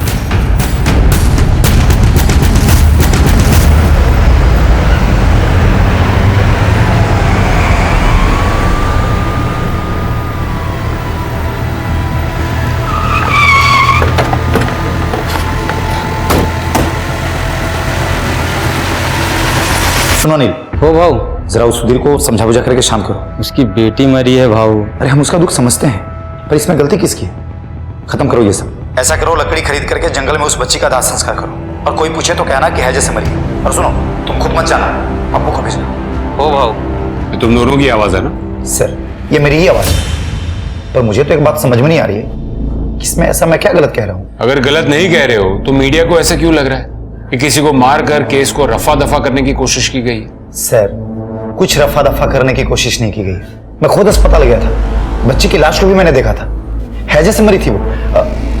ये देखिए साहब, डॉक्टर की रिपोर्ट। बच्ची की फैमिली वाले डॉक्टर से लड़ रहे थे, डॉक्टर ने हमसे ऐसा बोला, तो मैंने डॉक्टर को बोला कि बच्ची की लाश को फैमिली को सौंप। और ये लकड़ी पहुंचा के बच्ची को जलाने की बात? वो क्या है ना साहब, बच्ची के फैमिली वाले बहुत गरीब हैं, उनके पास खाने को भी पैसे नहीं थे। मैंने तो बस उनकी मदद की, दाह संस्कार का इंतजाम किया था बस। ये देखिए साहब, बच्ची के पिता ने खुद दाह संस्कार किया था। साहब, कोई मामला रफा दफा नहीं किया गया। हम पुलिस वाले हुए तो क्या हुआ, दिल तो हमारे पास भी है ना साहब। बच्ची मरी थी उनकी, मैं तो बस उनकी मदद कर रहा था। कांस्टेबल अनिल शिंदे। हो सर। वो ऑडियो क्लिप तुम्हारी फोन से वायरल हुई थी, क्यों की थी वायरल? मैंने कुछ नहीं किया साहब, वो मेरे मोबाइल में अपने आप कॉल रिकॉर्ड हो जाते हैं। वो मेरा मोबाइल खराब हो गया था ना साहब, इसके लिए मैं वो बनाने के लिए दिया था दुकान में, तो वो मोबाइल बनाने वाले ने ही उसको वायरल कर दिया। उसको लगा कोई स्पेशल न्यूज़ है। सर मुझे तो नहीं लगता ये दोनों सच बोल रहे हैं। मैं भी उनकी बातों से कन्विंस तो नहीं हूँ, लेकिन ऑडियो क्लिप में ऐसा भी तो कुछ नहीं है जिसकी वजह से हम पुरोहित पर उंगली उठा सकें। बच्ची के परिवार से बात करते हैं। सर बताइए, क्या हुआ था आपकी बेटी के साथ? पता नहीं साहब, लेकिन हैजा तो नहीं हुआ होगा। उस दिन राशि स्कूल गई थी, सुपर डलिया के फेरी के लिए भी गई थी, और अगर वो बीमार होती तो हमको तो पता होता ना। आप में से किसी से उसने कुछ कहा था? नहीं, कुछ कहा तो नहीं था साहब। सर उस दिन बाजार में सबके दुकान और ठेले टूट रहे थे, राशि वहां पर आई थी। मुझे लगा शायद उसको कुछ लग जाएगा, तो हमने भेज दिया था उसको घर पे। एक बात बताइए, उसका क्रियाक्रम आपकी मर्जी से हुआ था या फिर कोई जोर जबरदस्ती की गई? गरीब की मर्जी का कोई मान होता है क्या साहब? हमारा मकान मालिक हमारे सर पर खड़ा था। हमारा राशि का मौत हैजा से नहीं हुआ। अब बड़े साहब को बोलेंगे पड़तालने को। देखो, मैं तुम्हारे सामने हाथ जोड़ता हूँ, इस घर में पुलिस नहीं आना चाहिए। इस बात को यहीं खत्म करो। अगर नहीं कर सकते तो मेरा घर अभी के अभी खाली करो और इस लाश को भी लेकर चले जाओ, और फिर करते रहो जो करना है वो। ठीक है भैया, आप जो कहेंगे हम वही करेंगे। फिर एक पुलिस वाला है और बोला लकड़ी का इंतजाम हो गया। आनंद पानंद में हमारी बच्ची का लाश उठाकर उसका अंतिम संस्कार करवा दिया साहब। हमारी कोई मर्जी नहीं थी साहब। हमारे में तो कुंवारी लड़की के मरने के बाद उसको आग में जलाते भी नहीं, जमीन में दफनाते। साहब, ये सब मेरे घर के अंदर हुआ था, पर ज्यादा पुलिस कोर्ट कचहरी होती तो मेरा ही घर बदनाम होता ना। बाद में कोई भाड़ुत्री नहीं मिलता, लेकिन उसकी माँ जबरदस्ती रट लगाई बैठी थी कि उसे हैजा नहीं हुआ था। आता तुम ही सांगा साहब, मैं डॉक्टर की बात मानूं या उसके माँ की? मैं कह रहा हूँ ना, बच्ची को हैजा ही हुआ था। तो बच्ची के घर वाले झूठ कह रहे कि उसे हैजा नहीं हुआ था। अब सर ये भी तो हो सकता है कि घर में किसी का ध्यान ना गया हो, बच्ची को समझ ना पाई हो और एकदम से बेहोश हो गई हो। और सर इस हैजे का इलाज अगर सही समय पे ना हो तो इंसान की मौत भी हो सकती है। बाय एनी चांस उसका पोस्टमार्टम हुआ था? सर ऐसी बीमारी में लोग पोस्टमार्टम नहीं करते, और वैसे भी इस एरिया में हैजा बहुत फैला है। ठीक है, thank you. Thank you. Sir मुझे तो इस केस में कोई मैनिपुलेशन लग नहीं रही है। यही तो पता करना है विवेक, ये केस वाकई में उतना ही साफ है जितना दिख रहा है। एक बात तो है कि अगर बच्ची को हैजा हुआ था, इसका मतलब चांसेस है कि घर में किसी ना किसी को तो हैजा हुआ होगा, क्योंकि ये कंटेजियस बीमारी। सबके रिपोर्ट्स निकलवाओ। Right sir.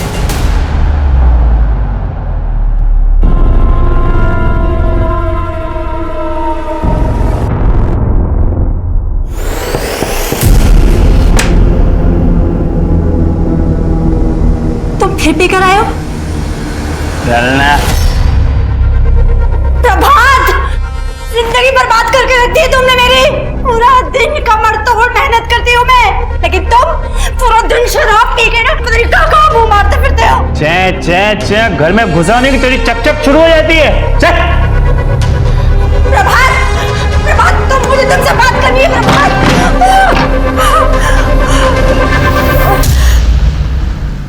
सर पूरी फैमिली की मेडिकल रिपोर्ट आ गई है। राशि की मां लक्ष्मी और चाचा गौतम को तो हैजा नहीं हुआ था, लेकिन बाप सुधीर को हुआ था। इसका मतलब पूरी पॉसिबिलिटी है कि राशि को भी हैजा हुआ होगा। हो तो सकता है सर। वैसे भी बच्चे साफ सफाई के साथ कहाँ रहते हैं। आप एक्सक्यूज मी सर। हेलो, हाँ हाँ बताता हूँ, अरे बताता हूँ, ठीक है, ओके। क्या हुआ? कुछ नहीं सर, वो घर से वाइफ का कॉल था, पूछ रही थी कब तक आओगे। मुझे कह दो ज्यादा दिन नहीं लगेंगे, वैसे भी मुझे यहाँ केस ही नजर नहीं आ रहा है। सही कह रहे sir.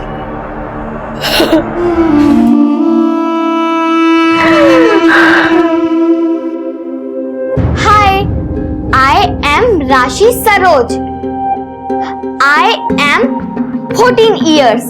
I want be teacher. I love my mother. बहुत सारा।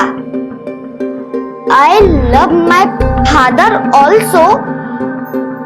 पर थोड़ा थोड़ा। Because he no love me. People के भुतनिया चढ़ गई है माथा पर। आईना में देखकर खुद ही से बतिया रही हूँ। अरे अम्मा, अब अगर हम खुद से नहीं बतियाएंगे तो किससे बतियाएंगे? यहाँ थोड़ी आती किसी को इंग्लिश। हम ही बस्ती छोड़कर इंटेलिजेंट लोगों के बीच में जाएंगे। दिल्ली, मुंबई, वहाँ तो सब इंग्लिश बोलते हैं। अच्छा, पर जाओगी कैसे? पैसा कहाँ है? एक बार हम अंग्रेजी बोलना सीख जाए ना, फिर वीडियो बना बना कर वायरल कर देंगे। फिर देखना कैसे बुलाया करेंगे तुम्हारी बिटिया को लोग काम पर। अच्छा, तो वायरल होएगी हमारी बिटिया। हाँ। क्या है उस ऑडियो क्लिप का सच? क्या सच में किसी मासूम के साथ कुछ गलत करके उसे मार दिया गया और इस बात को रफा दफा किया गया? आखिर क्या हुआ था उस बच्ची के साथ? क्या सच में उस बच्ची को इंसाफ मिलेगा? अब तुमको सब जानने लगे हैं राशि। वो वायरल हो गई हो तुम, लेकिन उसके लिए हमको बहुत बड़ी कीमत चुकानी पड़ी। बहुत बड़ी कीमत चुकानी।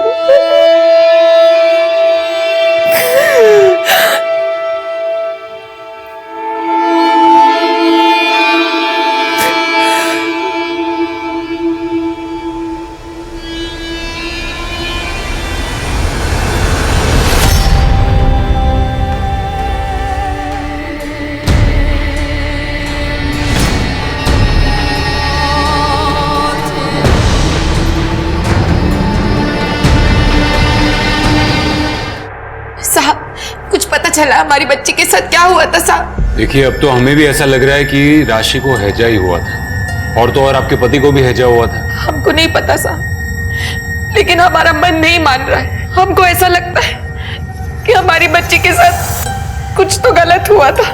देखिए लक्ष्मी जी, मैं आपकी भावनाओं को समझ सकता हूँ, लेकिन पुलिस अपनी तहकीकात सबूतों के आधार पर करती, और अब तक हमें जो भी सबूत मिले हैं वो इसी तरफ इशारा करते हैं कि राशि की मौत हैजा से ही हुई थी।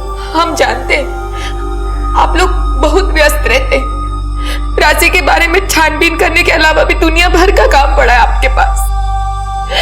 लेकिन साहब, हमारी तो एक ही बच्ची थी ना, हमारी राशि तो वापस नहीं आएगी ना साहब। अगर हमें ये पता चल जाए कि उसके साथ हुआ क्या था, तो कम से कम मरने के वक्त हमारी सीढ़ी पर कोई सवाल का बोझ तो नहीं रहेगा ना साहब। अब आपके हाथ जोड़ते हैं साहब, आप जांच कीजिए साहब।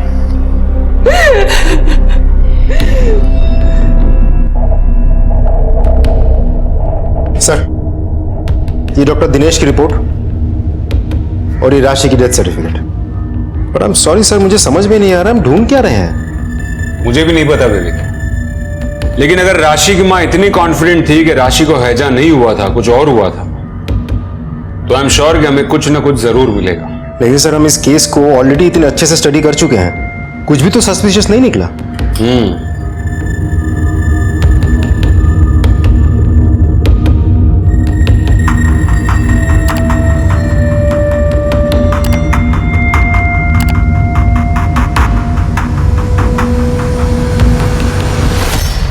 विवेक। Yes sir. विवेक, ये डॉक्टर देखो, ये हॉस्पिटल के काफी फोटोज में दिख रहा है। ऐसा लग रहा है जैसे राशि का केस इसी के अंडर में था। लेकिन उस दिन हॉस्पिटल में ये डॉक्टर तो नहीं दिखा था हमें। तो वाकई में हॉस्पिटल में नहीं था या फिर जानबूझकर हमसे छुप रहा था? इसके बारे में पता करो। सर,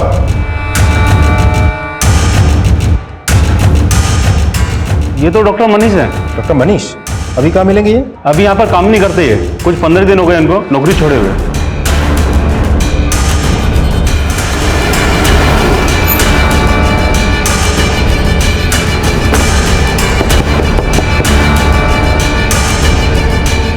30 अक्टूबर को राशि की मौत हुई। राशि का केस आप ही देख रहे थे ना? जी। लेकिन फिर ऐसा क्यों हुआ कि उसी दिन यानी कि 30 अक्टूबर को ही आपने नौकरी छोड़ दी? सर मैंने नौकरी छोड़ी नहीं थी, मुझे नौकरी से निकाला गया था। निकाला गया? क्यों? पता नहीं सर। क्या करो मनीष? सर मुझे लगता है बच्ची के साथ। तुम जाओ, मैं देख लूंगा। लेकिन सर। मनीष, मैंने कहा ना तुम जाओ।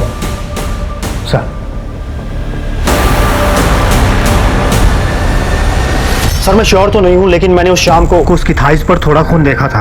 और आपने ये बात पुलिस को बतानी जरूरी नहीं समझी? सर उसके बाद डॉक्टर दिनेश हैंडल कर रहे थे। वैसे सर ये बात मैंने राशि के चाचा गौतम को बताई थी।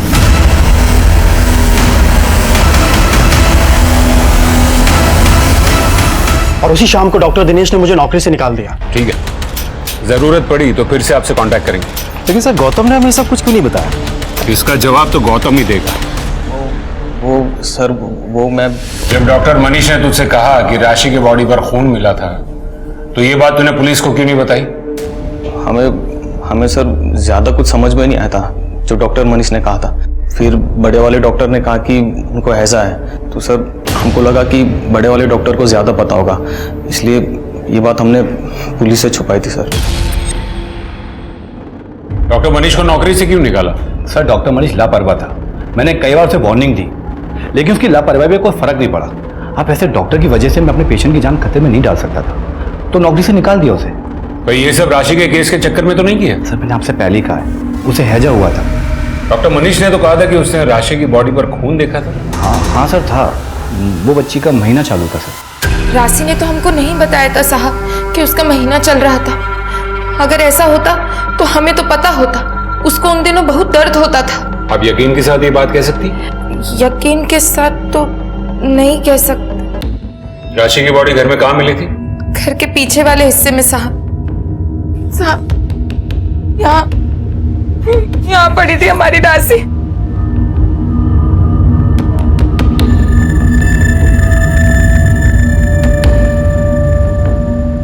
राशि की आपकी किसी से कोई दुश्मन? गरीब की दुश्मन तो उसकी गरीबी होती है साहब। हमारी राशि तो बहुत मिलनसार थी साहब। राशि का मोबाइल? उसका मोबाइल तो मिला नहीं साहब, चोरी हो गया लगता है। अच्छा बताइए उस दिन क्या क्या हुआ था? हम बाजार से आ रहे थे, तभी गौतम हमारे पास दौड़ता दौड़ता आया। तो तुम सबसे पहले आए घर में? हाँ सर, हम सबसे पहले आए थे। कितने बजे आए थे? 2:15 बजे सर, हमें याद है। उसके पहले हमने किसी को फोन किया था, तो उसके बाद हमने मोबाइल चेक किया था। 2:15 बज रहे थे। और आप उस वक्त कहाँ थे? मंच बनाने के लिए उमेश भागवत के लड़का लोग हमारा ठेला तोड़ दिए। हमें कुछ भी समझ नहीं आ रहा था साहब, तो हम पीने के लिए ठेके पर चले गए। राशि के बारे में हमें बाद में पता चला। विवेक सर, फॉरेंसिक टीम को बुलाओ। राइट।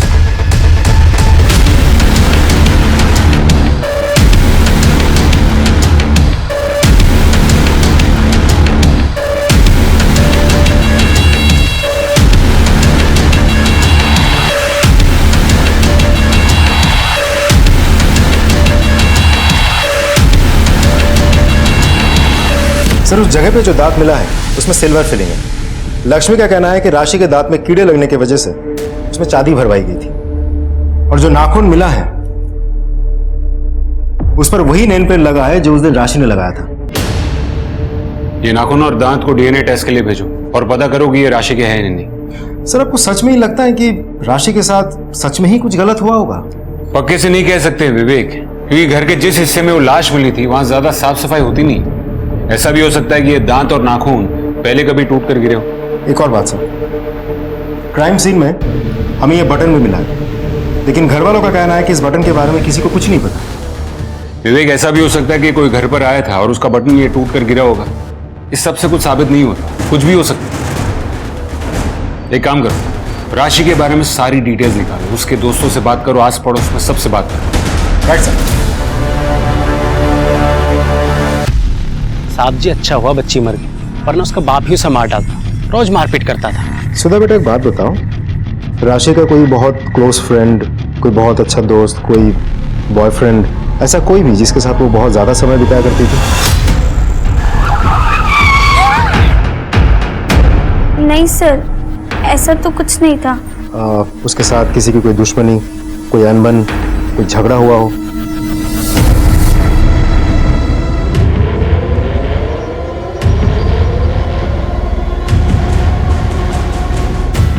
हाँ मैडम, उस दिन हमने किसी को घर में जाते हुए तो देखा था। केसरी रंग की चेक की शर्ट पहने हुए था। बाकी तो हम ज्यादा कुछ देख नहीं पाए। फिर सुनाई दिया कि बच्ची को हैजा हुआ और वो मर गई। सर, पड़ोस की एक औरत का कहना है कि जिस दिन राशि की मौत हुई थी उस दिन उसने एक आदमी को राशि के घर की तरफ जाते हुए देखा था। अच्छा? हाँ सर, उस औरत ने उस आदमी की शक्ल तो नहीं देखी, लेकिन इतना बताया था कि उस आदमी ने केसरी कलर की शर्ट पहनी थी, चेक शर्ट। और कुछ? सर, आसपास में सभी का कहना है कि लड़की का बाप लड़की को ज्यादा पसंद नहीं करता था। आए दिन लड़ाई झगड़ा मारपीट ये सब होती रहती थी। ये बाप की कुंडली निकालो सर। और बच्ची के मोबाइल के बारे में कुछ पता चला? सर, उसके मोबाइल को मैंने ट्रैक करके कॉल रिकॉर्ड्स निकालने के लिए कह दिया है। एक और बात सर, उस बच्ची के मोबाइल से एक वीडियो वायरल हुई थी उसके स्कूल टीचर की। मैं दिखाता हूँ सर, ये देखिए sir. KNOT Connaught, APPLE apply. Sir, इस वीडियो के वायरल होने के बाद स्कूल टीचर की बहुत बदनामी हुई थी। इसे स्कूल से भी निकाल दिया गया था। हाँ सर, राशि ने वीडियो बना के वायरल कर दिया था। तो गुस्सा तो बहुत आया होगा नहीं? हाँ सर, आया था, फिर शांत हो गया क्योंकि राशि ने खुद आके मुझसे माफी मांग ली थी। सॉरी सर, हमें नहीं पता था कि हमारी वजह से आपकी नौकरी चली जाएगी। वो वीडियो तो हमने सिर्फ मजाक में बना दिया था सर। नहीं राशि, इसमें तुम्हारी कोई गलती नहीं, ये सारी गलती हमारी है। अरे जो हम खुद नहीं जानते तो बच्चों को कैसे पढ़ा लिखा सकते हैं, और हम वही करेंगे जो हम अच्छे से कर सकते हैं। मैं क्या करता सर, बेरोजगारी इतनी बढ़ गई थी सर कि मैंने जुगाड़ लगा के टीचर की नौकरी की सर। मेरे पास कोई काम नहीं था।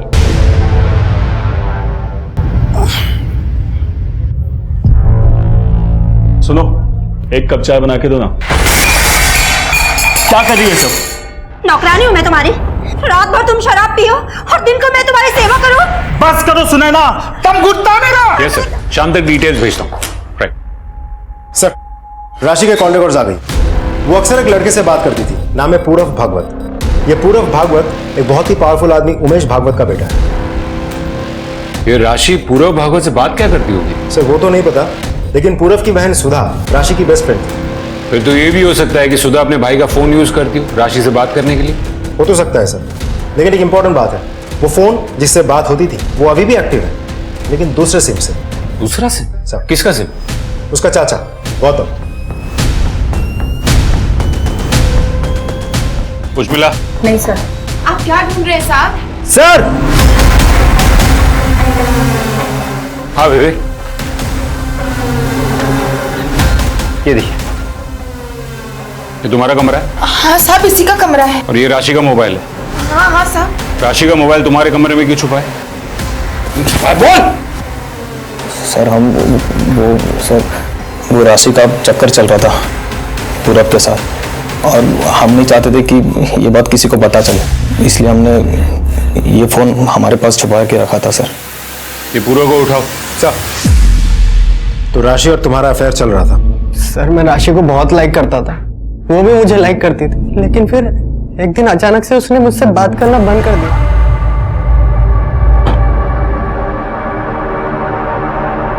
मैं तुमसे प्यार करता हूँ, ये तुम्हारे लिए।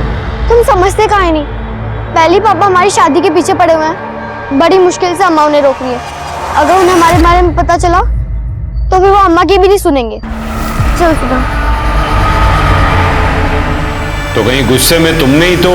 सर, मैं राशि से बहुत प्यार करता था, उसे कोई परेशानी ना हो इसलिए मैंने उससे बात करना बंद कर दिया था। मैंने सोचा था कि वो खुद मेरे पास आएगी, लेकिन ये नहीं सोचा था कि वो मुझसे इतनी दूर चले जाएगी। उमेश जी, आपको पता था कि आपके बेटे पूरव का अफेयर राशि के साथ चल रहा था? नहीं, मुझे अगर पता होता ना तो मैं खुद उसे मरवा देता।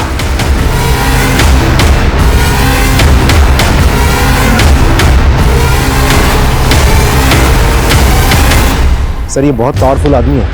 अगर सच में राशि के साथ कुछ हुआ भी होगा तो इनके हाथ में इतनी ताकत है कि ये यहाँ के सारी लोकल पुलिस और डॉक्टर्स के साथ मिलकर इस केस को रफा दफा करने की कोशिश कर सकता है। हो सकता है, लेकिन ये भी हो सकता है कि वो सच बोल रहा हो। जब तक हमारे हाथ कोई सबूत ना लगे तब तक हम सिर्फ शक कर सकते हैं, किसी नतीजे पर नहीं पहुंच सकते। सर, राशि के पिता सुधीर के बारे में कुछ पता चला है। ये सुधीर एक हिस्ट्री शीटर है। व्हाट? हाँ सर, ये लोग पूर्णिया बिहार के रहने वाले हैं। आज से 8 साल पहले सुधीर ने एक लड़की का अगवा किया था। उसके बारे में आज तक किसी को कुछ पता नहीं चला सर। मतलब 8 साल से वो यही छुपा है? हाँ सर। अब इस केस के बारे में जब मैंने उसके गांव वालों से पूछताछ की तब जाके ये पता चला। सर सुधीर अपने 14 साल की बेटी की शादी एक 40 साल के आदमी के साथ करवाना चाहता था। उसका नाम है दीपक। क्या? सर एक बात और, सुधीर ने हमें कहा था कि 30 अक्टूबर के दिन वो मार्केट से पहले सीधा ठेके पर गया था, उसके बाद हॉस्पिटल पहुंचा था। लेकिन उसके मोबाइल लोकेशन के मुताबिक इसके बीच करीब 2 बजे वो घर के आसपास ही था। उसके बाद वो बगल वाले गांव में गया था जहां दीपक रहता था। गौतम के मुताबिक उसने 2:15 बजे राशि की लाश घर पे देखी और ये सुधीर 2 बजे के करीब घर के आसपास था। बिहार से कान करके तुम यहाँ सोलापुर में आके छिप गए। वो लड़की अपनी मर्जी से हमारे दोस्त के साथ भागी थी साहब। उसके माँ बाप को जब वो लड़की नहीं मिली तो उन्होंने हम बाकी दोस्तों को बहुत मारा पीटा और हमारी रपट भी लिखवा दी साहब। हम बड़ी मुश्किल से अपने परिवार को लेकर वहां से भागे। उसकी पड़ताल तो हम कर ही लेंगे। तू ये बता कि 30 तारीख को 30 अक्टूबर को 2-2:15 बजे तू कहाँ था? साहब हम ठेके पर पी रहे थे। तुम ठेके पर नहीं थे, तुम घर पर थे और तुम्ही ने अपनी बेटी की जान ली ना? तुमने अपनी बेटी की जान? नहीं साहब, हमने अपनी बेटिया की जान नहीं ली। हाँ, हम घर गए जरूर थे साहब। हम राशि की कुंडली लेकर सीधा दीपक बाबू के पास गए शादी की तारीख पक्का करने। एक 40 साल के आदमी के साथ अपनी 14 साल की छोटी बच्ची की शादी करवाना चाहते थे तुम? घर में एक फूटी कौड़ी भी नहीं थी साहब और दीपक बाबू बहुत पैसे वाले थे। राशि के बदले 50,000 देने को तैयार थे पर लक्ष्मी हमें बार बार रोक रही थी साहब। अगर आपने ऐसा कुछ भी किया ना तो हम अपनी जान दे देंगे। अच्छा, जान देकर क्या होगा? अब हमारी बच्ची की शादी नहीं होती कहते थे हम। आप ऐसी बातें मत कीजिए, समझे?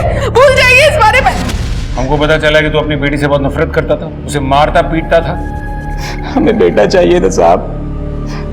लोग हमें नामर्द कहते थे कि बेटा बेटी औरत की वजह से नहीं, मर्द की कमजोरी की वजह से होता है साहब। हम किसी को कुछ भी नहीं कह पाए। हम तो अभी भी कोशिश कर रहे थे कि हमारा बेटा हो पर हमारी बीवी की बच्चादानी खराब थी, वो बच्चा नहीं कर सकती थी। पर हम अपना सारा गुस्सा सारी नफरत अपनी राशि पर निकालते थे साहब।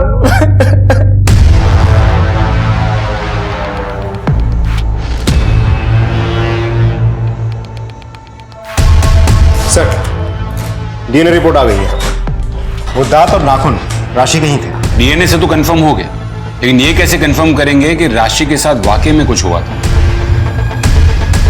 विवेक, हम कुछ तो मिस कर रहे हैं। या तो इनमें से कोई जानबूझकर हमसे कुछ छुपा रहा है या फिर सच में यहां पर किसी को कुछ भी नहीं पता। एक काम करते हैं विवेक, राशि की मौत की गुत्थी को सुलझाने की एक आखिरी कोशिश करते हैं। 30 अक्टूबर को इस शहर में, खास करके राशि के घर के आसपास क्या हुआ था वो सारा डेटा निकालो। शादी, मुंडन, गोद भराई, चोरी के मामले, सारी चीजें खंगालो और देखो कि यहाँ क्या क्या हुआ और खास करके राशि के घर के आसपास कौन कौन देखा गया। Right sir. सर, राशि के मोबाइल से कुछ रिलेटेड मैसेज रिकवर किए गए हैं। हमको चुमा दोगी? बहुत अच्छी लगती हो तुम हमको। कभी मेरे साथ एक रात गुजारो। ये मैसेजेस पूरा के नंबर से आए? नहीं सर, राशि के चाचा गौतम के नंबर से। सर मुझे माफ कर दीजिए सर, राशि मुझे अच्छी लगती थी सर। हो सकता है कि राशि की माँ लक्ष्मी जो कह रही थी वो सच हो सकता है कि वाकई में राशि के साथ बहुत बुरा हुआ हो और वो बुरा तूने किया हो। वो तूने राशि का रेप करके उसको मार डाला। मैंने उसको नहीं मारा सर, मैंने नहीं मारा सर उसको। तब तक इसकी ठुकाई करो जब तक सच अपने आप इसके मुंह से निकलने ना लगे। पुलिस ने गौतम से कड़ी पूछताछ की, लेकिन वो ये मानने को तैयार नहीं था कि उसने कुछ भी किया। पुलिस ने गौतम, सुधीर और पूरब की अच्छे से छानबीन भी की, लेकिन उनके हाथ कुछ नहीं लगा। उन्हें लगा था कि राशि का केस पुलिस फाइल्स में कहीं खो कर रह जाएगा, लेकिन कुछ ऐसा हुआ जिसने छानबीन को एक नई दिशा दी थी। सर 30 अक्टूबर के दिन भर का डेटा निकाला, बाकी सब कुछ तो नॉर्मल था, लेकिन उस दिन यहाँ सोलापुर में एक आदमी पकड़ा गया था, नाम है प्रभात।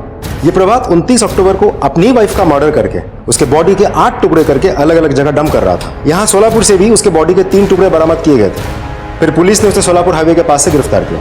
तो सर प्रभात अपनी वाइफ के बॉडी के टुकड़े जहां डंप कर रहा था वो राशि के घर के पास ही है। और जिस वक्त वो डंप कर रहा था उसी वक्त राशि की मौत हुई। सिर्फ अपनी बीवी का खून किया था या किसी और का भी? मेरी बीवी को मारने में बहुत देर कर दी मैंने। इतना चकचक करती थी, दिन रात का लड़ाई झगड़ा, तंग आ गया था इसलिए मार दिया। और किसी को क्यों मारूंगा साहब? जब तुम अपनी बीवी के शरीर के टुकड़ों को दफना रहे थे उसी वक्त उसी एरिया में एक और लड़की की मौत हुई थी। ये कोई इत्तेफाक नहीं हो सकता। साहब मैंने एक बच्ची की मौत के बारे में सुना था। और हाँ साहब, आप इसे इत्तेफाक समझो या कुछ और, लेकिन उस टाइम पर मैं वही था। लेकिन उस बच्ची को मारने में मेरा हाथ नहीं साहब। तो वहां पर एक गाड़ी देखी थी बच्ची के घर के पास में, व्हाइट कलर की एसयूवी कार थी। विवेक, ये व्हाइट एसयूवी के बारे में पता करो और देखो कि उस दिन उस एरिया में ऐसी कौन सी एसयूवी थी। Right sir.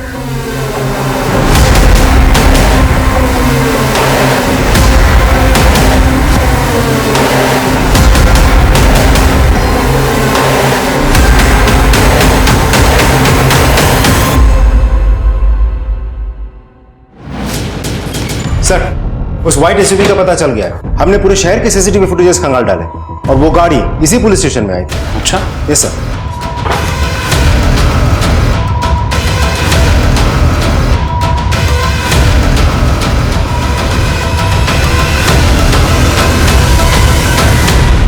इसकी यही सज्जन सिंह पुणे में रहता है, उमेश भागवत का खास है। सर आपको मैं कुछ और भी दिखाना चाहता हूँ। ये देखिए सर, इस गाड़ी के यहाँ आने के 10 मिनट बाद ही पुरोहित बाहर निकलता है केसरी कलर की चेक शर्ट पहन के, और आधे घंटे बाद जब वापस लौट के आता है ये देखिए तब तक उसकी शर्ट बदल चुकी होती है। पुरोहित?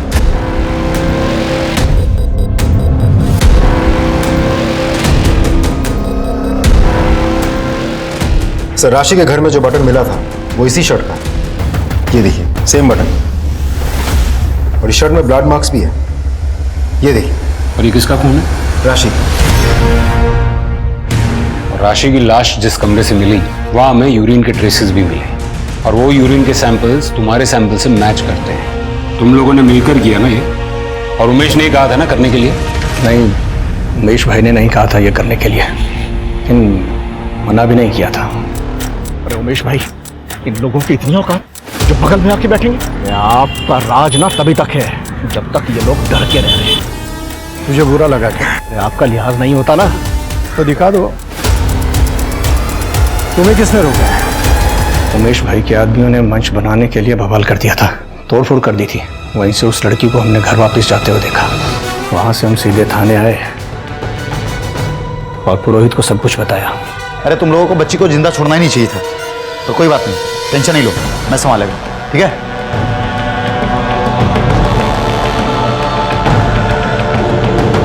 इन लोगों को ना पैर की जूती बनकर रहना चाहिए। अगर सर पर चढ़ने की कोशिश करेंगे ना तो औकात तो दिखानी पड़ेगी ना।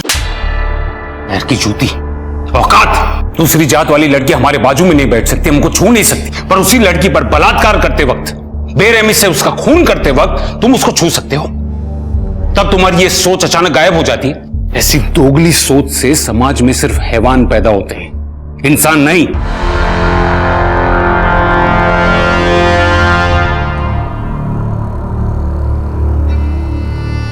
माना जाता है कि आज से 6 लाख साल पहले मानव का विकास शुरू हुआ था, इवोल्यूशन हुआ था।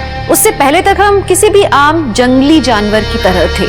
फिर धीरे धीरे हमें यह समझ आया कि अगर हमें अपने अस्तित्व को बचाना है तो समाज का निर्माण करना होगा, जहां ताकतवर कमजोरों की बाकी जानवरों से रक्षा करेंगे, सब आपस में एक दूसरे का ख्याल रखेंगे। सोचिए, हम जब जानवर के स्तर पर थे तो हमने इंसान बनने के लिए कितनी बड़ी बात सोची, और आज लाखों साल बाद हम में से कितने हैं जो इंसान होकर भी जानवर जैसी सोच रखते हैं।